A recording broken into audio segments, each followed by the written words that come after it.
I started as a caregiver back in 1987. My mother and father lived in Melbourne Beach, and my father passed away, which we were surprised. We expected Mom to go first, but Dad went first. And because my mother did not drive, nor was she able to communicate, because she had had a stroke in her late 50s, I had her come live with me, and she was very able to move around at that point in time, but her speech was somewhat difficult, so I became her translator. And my husband, Bob, and I were married at the time, or shortly after that, actually. And so we had Mom, and she lived with us for years and years. And right before Bob and I got married, we discovered he had prostate cancer. So he had his surgery and did very well. And then in the later years, he finally succumbed to kidney cancer, which was part of the prostate cancer. Well, with Mother, for many, many years, she was okay. She had COPD, by the way, and that came from many years of smoking and little exercise. And she developed the COPD, and as time went on, it progressed. It was fine when she was first with us because she was still ambulatory and able to move around. And I have to tell you, her brain was good until the day she died, which was 3 months short of 100 years old. And you didn't want to play poker with her. She might not have been able to talk to you, but she could play poker, and you didn't want her to play poker with you. The struggle came with Bob and I because she lived with us, and because she couldn't drive, and because she couldn't speak as well as you or I would. It was difficult for us to go somewhere without some care. And we were able to leave for short periods of time. We had people come and look in on her.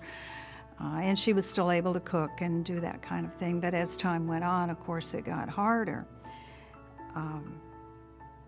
The stress for me came, I always used to say I felt like a piece of meat with Bob on one side, that dog on one side, and Mom on the other, that dog on that side. And I was kind of being torn apart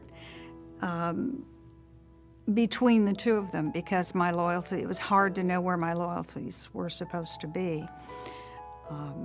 Luckily, I had a very loving husband who loved my mother as much as I did, and so we were able to work that out, but there were times when it was tough. It was really tough. At the end of Mother's time, yes, I was involved, and also with Bob. Bob was under hospice. When he went 9.5 years clear from the prostate cancer. And it was funny because his doctor was Dr. Deneen, and he had gone to have a checkup, and he came home and he said, "Well, sweetheart, everything's fine. It's been 9.5 years. Dr. D thinks I'm good." Next week he got a phone call, and Dr. Deneen said it was back. And so he went through the, at that time it was experimental, the hormonal treatment, which I understand now is not that way. This would have been back in the 90s, early 90s. And that worked very well for him for a while. And then all of a sudden he developed some pain in his back, and he couldn't figure out what it was. And finally we discovered it was kidney cancer. So he was put under chemo for a while. And they gave him 1.5 to 2 years to live. And he had about a year's worth of chemo, and the doctor said, you know, that's all we can do. And the next week, hospice came in, which was difficult. But having had experience with other people with hospice, I knew that was what I needed. Because the thing that I tell everybody about hospice is it doesn't just treat the patient, it treats the whole family. And that's the good part, because you need to know what to expect if you're the caregiver. And if you don't know, it's really hard to handle the situation at the time. So that was one of the reasons that I had hospice come in, because my husband was 6'4" and weighed 265. I couldn't handle him, and they were wonderful. So with Mom, after having that experience with Bob, I had reached a point where I didn't know what else I could do. It's very hard when you have a loved one to know what to say, to know how to handle the issues that are there, that it's kind of like the elephant in the room. You know it's there, they know it's there, but you don't want to talk about it. And I had reached the point where I didn't know what to say anymore. I didn't know how to get my mother wanted to go, but I didn't know how to get her there. And I knew that hospice could help me with that. And so I called in hospice, and they were right there. And sure enough, within 2 or 3 days, she had made up her mind and made the pass.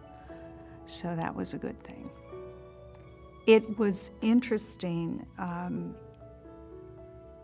I happened to have known the chaplain from another situation, and he had called me and he said, "Do you want me to come out?" And I said, "Yeah." I said, "If anybody can get Mother over the edge or over to the other side, you can do it."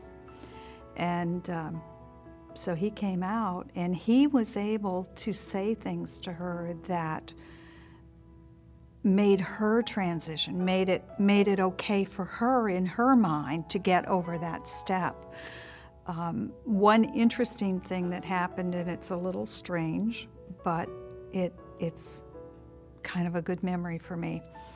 I had always wanted a tattoo, and at my age, you know, that's kind of a strange thing, but I always wanted a tattoo, and I had finally formulated what I wanted in my mind. And so that particular day that Mother passed away, I had gone to Flagler to get, a friend of mine was taking me up to get my tattoo. And as it was, I came home within about 5 to 10 minutes of her passing. Something told me that I needed to come straight home. And the tattoo is significant because it's a cross for remembrance and a butterfly for new life. So it not only fit me, but it fit my mother too. So that was kind of a neat thing. Yeah, that's a nice story. As for Bob, it was just, we didn't know when he was going, we knew he was going, but we had the time to spend with him, and even though he was unable to talk anymore, he knew we were there. And hospice was so gentle and so caring with him that it was just such a good feeling to have them around and be able to relax a little bit and not feel so responsible for everything. We knew that everything would be taken care of, and that really, really helped. We all knew, we had friends that had gone through hospice, and we all knew, and he was willing to have hospice come in, but we had not really discussed it ahead of time.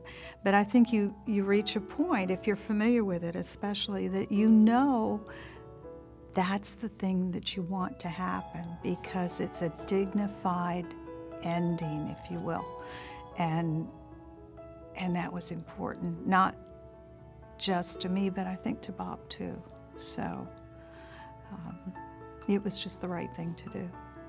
I think, first of all, I was blessed to have them come, and they come without restriction. They come as you need them and are right there and willing to do whatever they need to do immediately.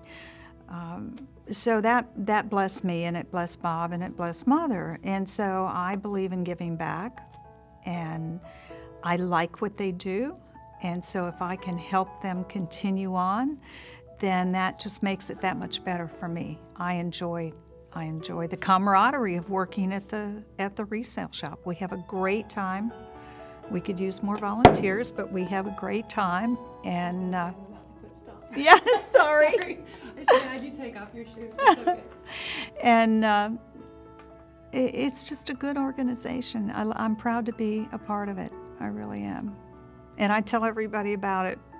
Mentally regroup or what? Sometimes when we intake the items that come in for donation in the back, if we have the time, at least I will ask, is this someone, or sometimes someone will volunteer and say, these were my husband's things, or this was my mother's, and hospice was so good to us, we wanted to donate. And we do talk occasionally, but not too much, but I can't believe that people don't feel the same way I do.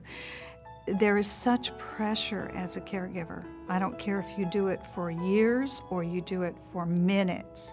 There's pressure involved because unless you're trained, you really don't know exactly what to do.